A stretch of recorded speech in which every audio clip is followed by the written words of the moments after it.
चलिए अब पढ़ेंगे हम वृत्त के वृत्तखंड का क्षेत्रफल। मतलब एक वृत्त का वृत्तखंड होगा, उसका निकालेंगे क्षेत्रफल। तो पहले हम जानेंगे कि वृत्त का वृत्तखंड होता क्या है। तो आप सब लोग वृत्त से परिचित हैं।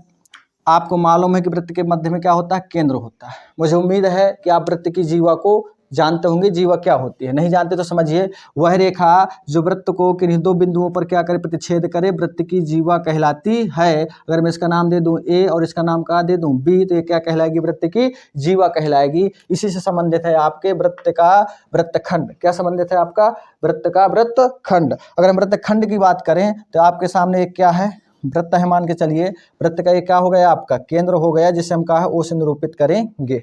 अब यदि कोई जीवा क्या करे, इसको प्रतिच्छेदित कर दे, कोई जीवा क्या करे, अगर वृत्त पर हम कोई एक जीवा का कर दे, हम खींच दें, तो ये मान के चलिए बिंदु कौन से, ए और बिंदु कहाँ, बी पर प्रतिच्छेदित कर रही है। बिंदु ए और बिंदु बी पर क्या कर रही है, प्रतिच्छेदित कर रही है। तो अब ये आपका क्या हुआ, वृत्तखंड तैयार हुआ। कैसे आप बताएंगे, वृत्त के जीवा और संगत चाप के द्वारा घिरी आकृति को वृत्त का वृत्तखंड कहते हैं।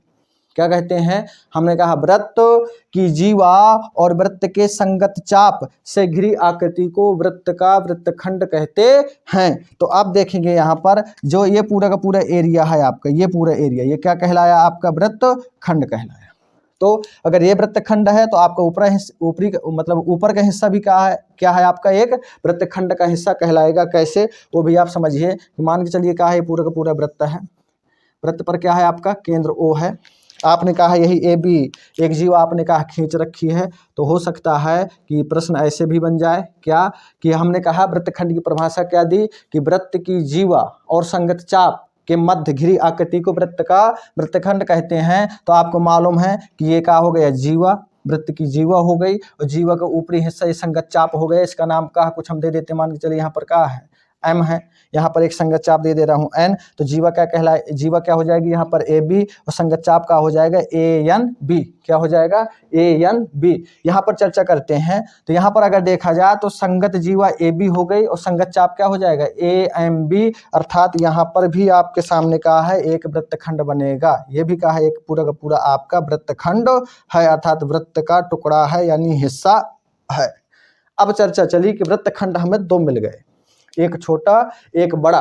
तो छोटे को बोलेंगे लघु वृत्तखंड, बड़े को बोलेंगे दीर्घ वृत्तखंड। तो अर्थात वृत्तखंड आपके सामने कितने हो गए, दो। एक हो गया आपका लघु वृत्तखंड, इसका नाम क्या हो जाएगा, इसका नाम हो जाएगा ए एन बी। अगर मध्य में कोई नाम दे दिया जाए डी, तो इसका नाम हो जाएगा ए एन बी डी। क्या हो जाएगा, ए एन बी डी। हम इसका क्या नाम दे देंगे, ए एन बी और डी। ये आपका क्या हो गया, लघु वृत्तखंड हो गया ये वाला हिस्सा।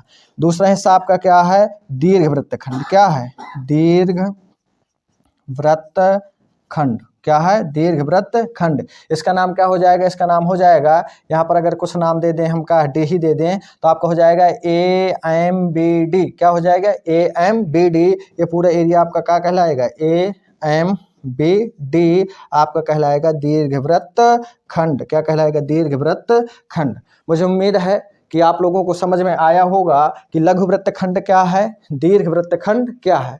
अब हम इसके बाद में चर्चा करेंगे कि इनको निकालेंगे, तो निकालेंगे कैसे, अर्थात इनका क्षेत्रफल हम कैसे प्राप्त करेंगे। तो क्षेत्रफल प्राप्त करने के लिए आप अलग से पहले यहाँ समझ लें कि कैसे प्राप्त होगा। आपको मालूम है कि ये क्या है, आपके सामने एक वृत्त है, सर्किल है। सर्किल का क्या हो जाएगा, ये आपका क्या, राउंड का क्या हो जाएगा, आपका केंद्र हो जाएगा, जिसे ओ से निरूपित करते हैं। वो कहा गया कि यदि इस पर एक जीवा डाल दी जाए, क्या डाल दी जाए, जीवा क्या हो गई, ए, और ये क्या हो गई, बी। तो आपसे कहा गया कि वृत्तखंड का क्षेत्रफल निकालना है, अर्थात इसका। तो कैसे निकलेगा, तो अभी आप पढ़कर आए हैं त्रिज्यखंड को। किसको पढ़कर आए हैं, त्रिज्यखंड को। अगर मैं कहूँ ओ ए और ओ बी और संगत चाप जो आपकी बन रही है, ये वाली कौन सी लिए, ए एन बी, यहाँ पर एन लिए ले रहे हैं। तो आप कहेंगे कि अगर यहाँ पर का थीटा कोण बनता है, कितना थीटा कोण बनता है, तो आप कहेंगे कि त्रिज्यखंड कौन सा पूरा, ओ ए एन बी। यदि ओ ए एन बी में आप त्रिभुज ओ ए बी को क्या कर दें, हटा दें, तो जब कहीं आपका हिस्सा का बचेगा। जब मैं त्रिज्यखंड की बात करूंगा तो त्रिज्यखंड आपका पूरा का पूरा ओ फिर ए, फिर एन, फिर बी। त्रिज्यखंड में पूरा का पूरा हिस्सा यहाँ तक ये सब लिया जाएगा। लेकिन वृत्तखंड की बात करें तो वृत्तखंड सिर्फ इतना है, तो इतना कैसे बचेगा जब पूरे त्रिज्यखंड में मैं क्या करूं, इस त्रिभुज, ये त्रिभुज कौन सा है, ओ ए बी के एरिया को क्या करूं, घटा दूं, तो आपका क्या बन जाएगा, वृत्तखंड का क्षेत्रफल प्राप्त हो जाएगा। अर्थात इसलिए लघु वृत्तखंड का क्षेत्रफल की अगर मैं बात करूं तो आपका हो जाएगा लघु त्रिज्यखंड, लघु त्रिज्यखंड माइनस ओ ए बी, कौन, त्रिभुज ओ ए बी का क्षेत्रफल, ओ ए बी का क्षेत्रफल। लघु त्रिज्यखंड का आप फार्मूला पढ़कर आए हैं, क्या होता है, टीटा गुणे पाई आर स्क्वायर बटे 360, ये अभी का पढ़कर आए हैं। लघु त्रिज्यखंड का क्षेत्रफल टीटा गुणे पाई आर स्क्वायर बटे 360 पढ़कर आए हैं, माइनस ओ ए बी का क्षेत्रफल कैसे मिलेगा, तो आप पढ़कर आए हैं किसी त्रिभुज का क्षेत्रफल होता है 1/2 लंब गुणे आधार, लंब गुणे आधार, ये आप कहाँ पढ़ कर आए हैं। लेकिन यहाँ पर लंब आपको दिख नहीं रहा, तो लंब हम कहाँ डाल देंगे कि माना ये क्या है, आपका एक लंब हो गया ओपी, क्या हो गया, ओपी। तो आप क्या देखेंगे, टीटा गुणे पाई आर स्क्वायर बटे 360 माइनस 1/2।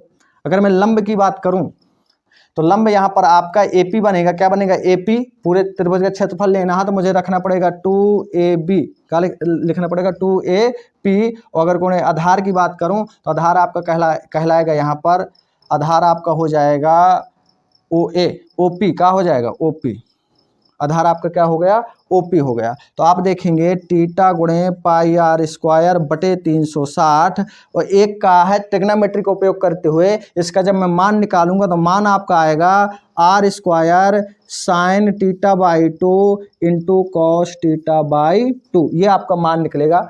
मान मैं नहीं निकलवा रहा, आप फार्मूला याद रखिए, अगली वीडियो पर किसी पर का विस्तार से इसका मान निकलवा कर आपको का बता दूंगा कि मान आपका कैसे निकलेगा यहाँ पर। तो आपके सामने एक फार्मूला बन के तैयार हुआ, क्या तैयार हुआ, कभी भी आपको वृत्तखंड का क्षेत्रफल निकालना हो, वृत्तखंड कितना, इस एरिया का, कभी भी आपको इस एरिया का क्षेत्रफल निकालना है तो सबसे पहले आपको त्रिज्यखंड का क्षेत्रफल मालूम हो। त्रिज्यखंड के क्षेत्रफल में आप इस त्रिभुज ओ ए बी के क्षेत्रफल को घटाएंगे, क्या घटाएंगे, ओ ए बी के क्षेत्रफल को घटाएंगे। कैसे घटाएंगे, तो टीटा गुणे पाई स्क्वायर बटे 360 लघु त्रिज्यखंड का क्षेत्रफल होता है, माइनस किसी भी त्रिभुज का क्षेत्रफल निकालेंगे तो आप लगाते हैं 1/2 लंब गुणे आधार, तो 1/2 हो गया। लंब में एपी मानूंगा, एपी का 2 गुना क्यों किया, क्योंकि ए बी भुजा है पूरी की पूरी आधार, इसलिए एपी का 2 बार आ जाएगी, ओपी का हो गया लंब, तो 1/2 और लंब गुणे आधार। और जब चर्चा करेंगे तो इसका मान निकालेंगे ट्रिग्नोमेट्री की सहायता से, तो r square into sine theta by 2 into cos theta by 2 आपको प्राप्त होगा। अर्थात लघु वृत्तखंड का क्षेत्रफल का फार्मूला आपका बनकर तैयार हुआ, टीटा गुणे पाई आर स्क्वायर बटे 360 और minus r square into sine theta by 2 into cos theta by 2 आपको का प्राप्त होता है। उम्मीद है समझ में आया होगा। अब चर्चा करेंगे हम दीर्घ वृत्तखंड के क्षेत्रफल की। तो बड़ा सा आसान दीर्घ वृत्तखंड का क्षेत्रफल कैसे आप निकालेंगे, तो हमेशा आपको दीर्घ बताने के लिए लघु वृत्तखंड का क्षेत्रफल आपको निकालना ही पड़ जाएगा। अगर मुझे दीर्घ का भी बताना है तो दीर्घ बताने के लिए सबसे पहले आपको कहा है लघु वृत्तखंड का क्षेत्रफल आपको इस फार्मूले की सहायता से निकालना है, फिर इसको क्या कर देना है, यहाँ पर घटा देना है। तो आप कैसे, अगर मैं पूरे वृत्त के क्षेत्रफल में लघु वृत्तखंड को हटा दूं तो आपका सिर्फ कौन बचेगा, दीर्घ वृत्तखंड बचेगा। तो आप यहाँ लिखेंगे कि दीर्घ वृत्तखंड का क्षेत्रफल बराबर, आप लिखेंगे इसलिए दीर्घ वृत्तखंड का क्षेत्रफल बराबर, क्षेत्रफल क्या हो जाएगा, ए एम बी डी, कौन, ए एम बी डी लिखा भी है ऊपर, ए एम बी डी बराबर का हो जाएगा वृत्त, संपूर्ण वृत्त यानी वृत्त का क्षेत्रफल का हो जाएगा आपका वृत्त का क्षेत्रफल, और माइनस में आपका हो जाएगा लघु वृत्तखंड, क्या हो जाएगा, लघु वृत्तखंड। तो लिखेंगे आप वृत्त का क्षेत्रफल क्या हो जाएगा, वृत्त का क्षेत्रफल आप जानते हैं पाई आर स्क्वायर क्या हो जाएगा, पाई आर स्क्वायर। वैसे भी आपको लघु वृत्तखंड यहाँ निकाल लेना, फिर सीधे घटा देना, आपका ये क्या है फार्मूला बनकर तैयार हो गया कि दीर्घ वृत्तखंड का क्षेत्रफल बराबर क्या होता है। तो हमेशा वृत्तखंड क्या होता है, वृत्तखंड मतलब वृत्त का क्षेत्रफल माइनस लघु वृत्तखंड का क्षेत्रफल आपको क्या करना, घटाना है। उम्मीद है समझ में आया होगा। त्रिज्यखंड क्या है, लघु वृत्तखंड क्या है, दीर्घ वृत्तखंड क्या है, कैसे निकालेंगे, कौन से फार्मूले का उपयोग करेंगे, ये आपको समझ में आया होगा। अगर वीडियो आपको समझ में आता है तो आप लाइक करें, शेयर करें, और यदि आप इस चैनल पर नए हैं तो चैनल को सब्सक्राइब करें। अगर कुछ आपको परेशानियां हैं तो कमेंट पर ज़रूर बताएं, हम आपके कमेंट का ज़रूर देखते हैं, पढ़ते हैं, उन पर हम देखते हैं कि अगर आपको कोई समस्या तो नहीं है। प्लीज़